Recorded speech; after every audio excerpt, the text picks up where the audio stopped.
নমস্কার বন্ধুরা, আজকে আমি এই যে নিয়ে এসেছি আমার অ্যাডিনিয়াম গাছ।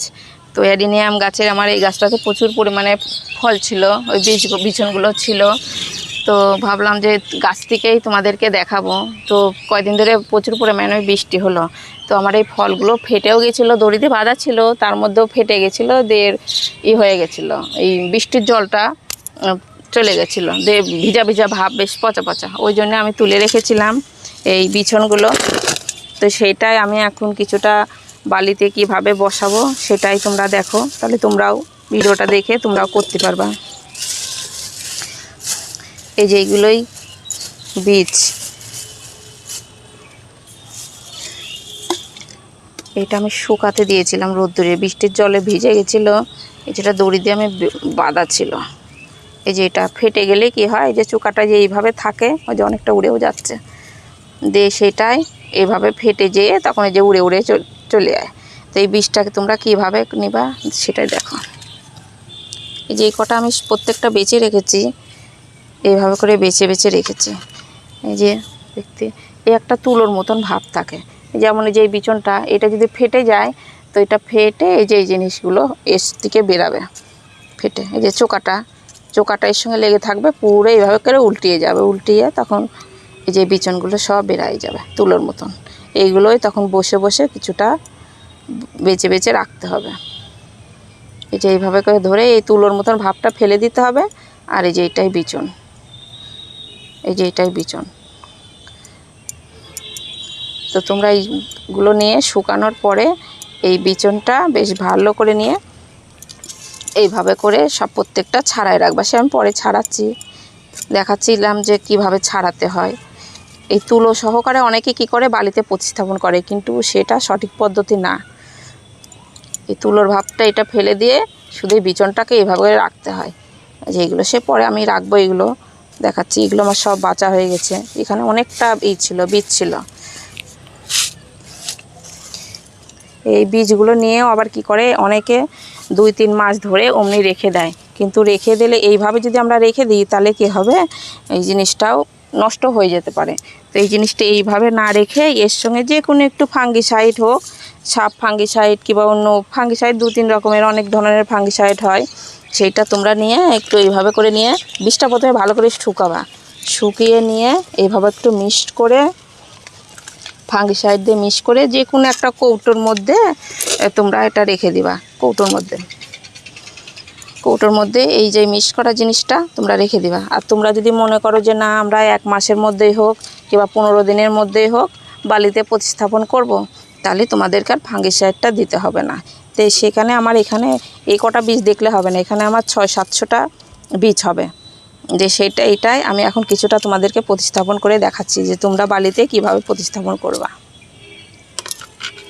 আমি যেভাবে করি সেটাই তোমাদেরকে দেখাচ্ছি।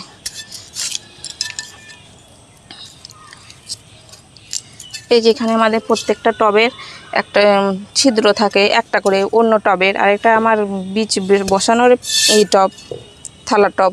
তো এটাতে 3টে সাইডে 3টে ছিদ্র আছে। এই খোলামকুচিগুলো আমি দিয়ে দিলাম। এটা আমার 4টে ছিদ্র আছে। প্রত্যেকটা টবের আমার একটা করে ছিদ্র ছিল, ছিদ্রতে দিয়ে দিলাম। এবার এর তলাতে কী করতে হবে, বালি দিতে হবে। এই বালিটা আমি চেলে নিয়েছি প্রথমে, বেশ ছোট দানাতে, ছোট যেগুলো বালি চাল্লা হয় সেটা চেলে নিয়েছি। তোমরা কি করবা, প্রথমে চেলে নেবা বালিটা, সুন্দর করে বালিটা চেলে নিয়ে তারপরে তোমরা দিবা। অনেকজন অনেক পদ্ধতিতে করে, অনেকে কি করে কোকোপিটেও করে, কিন্তু আমি কোকোপিটে করি না। আমাদের এখানে কোকোপিটটা খুব একটা পাওয়াও যায় না, আর কোনো গাছে আমি কোকোপিট ব্যবহার করি না। কোকোপিটে কি হয়, অনেক গাছে জল ধরে রেখে তখন সেই গাছটা তখন মরে যায় বেশি জল হয়ে গেলে। আর আমার ছাদের শেড নাই, আমি ওই জন্য খোলাতেই করি। আমি ওই জন্য কোনো গাছে আমি কোকোপিট ব্যবহার করি না। এই যে এইভাবে আমি তোমরা শুধু বালিতেও করতে পারো, কিন্তু বালিতে কি করলে হবে কি, বালিতে তো আমাদের কোনো খাবার থাকে না, শুধু বীজটাই বড় হবে। কিন্তু বড় হওয়ার পরেও ছোট চারাতে যদি একটু খাবার থাকে, সেই শিকড়টা একটু ভিতরে যেয়ে সেই খাবারটা নিলে কি হবে, গাছটা বেশ তাড়াতাড়ি বড় হবে। এই যে এটা আমার ভার্মি কম্পোস্ট, আমি সব গাছেই কী করি, গোবর সারটাই ব্যবহার করি, কিন্তু এই যখন আমি বালিতে আমি বীজটা প্রতিস্থাপন করি তখন একটু ভার্মি ব্যবহার করি। ভার্মিটা দিলে কি হবে, যেমন গোবর সারে যে কোনো গাছে খুব আগাছা হয়, আর ভার্মিটাতে আগাছাটা হয় না। এই বালির উপরে আমি কিছুটা একটু ভার্মি কম্পোস্টটা দিয়ে দিলাম। প্রথমে বালি দিলাম, তারপরে ভার্মি কম্পোস্টটা দিয়ে দিলাম, দিয়ে এর উপরে আমি আবার বালি দেব।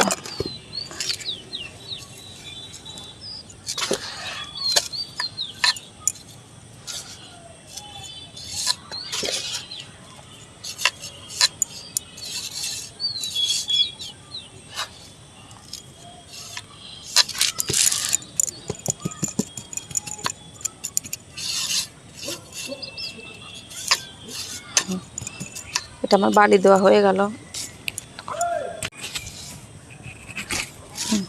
দিয়ে ভার্মি কম্পোস্টটা আমার দেওয়া হয়ে গেল, তার উপরে আমি একটু বালি দিয়ে দিলাম পাতলা করে, দিয়ে বালিটা একটু ভিজিয়ে নেব।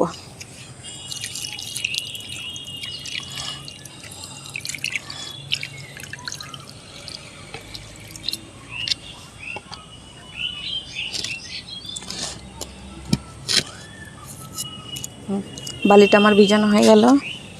এবারে যে বীজগুলো আছে, এবারে একটা একটা করে বীজ অনেকে কী করে এইভাবে করে ছিটিয়ে দেয়, তোমরা ছিটিয়ে না দিয়ে বেশ জায়গায় জায়গায় করে হয়তো একটা একটা করে দিয়ে দিলা বীজ।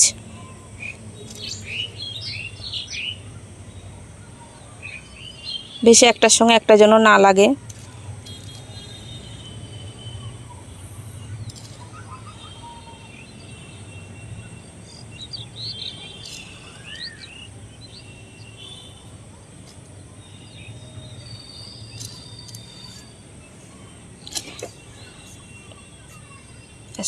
এইভাবে করেই তোমরা, আমি একটা একটা করে দিতে গেলে তো অনেকটা দেরি হয়ে যাবে, ভিডিওটা অনেকটা বড় হয়ে যাবে। তো এইভাবে করে তোমরা পুরো টবটাকে পুরো ভর্তি করে দাও। ভর্তি করে দিয়ে তারপরে এর উপরে পাতলা করে একটু বালি দিয়ে দাও।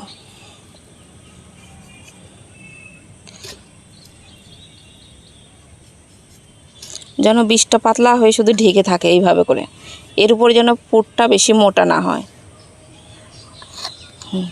আমি বালিটা এখানে দিয়ে দিলাম, এই কটা আমি পরে লাগাচ্ছি, দিয়ে দেখাচ্ছি।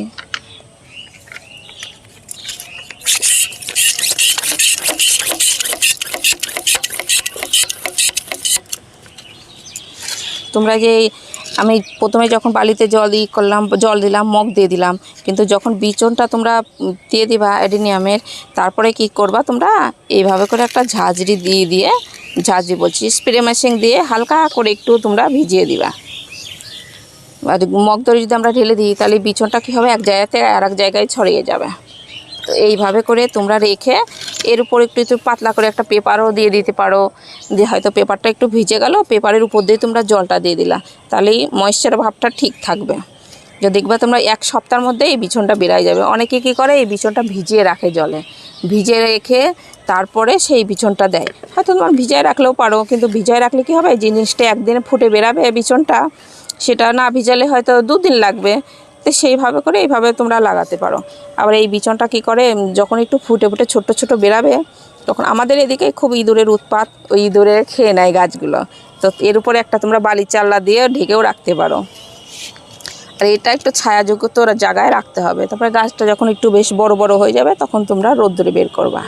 আর এই অবস্থায় কোনো খাবার লাগবে না। গাছটা যখন একটু বড় হয়ে হবে তখন নিচে আমার একটু ভার্মি কম্পোস্ট দেওয়া আছে, ওইটার থেকেই তখন খাবারটা পাবে। তো তোমরা এইভাবে করে যদি প্রতিস্থাপন করো তাহলে তোমাদের প্রচুর পরিমাণে গাছ হবে।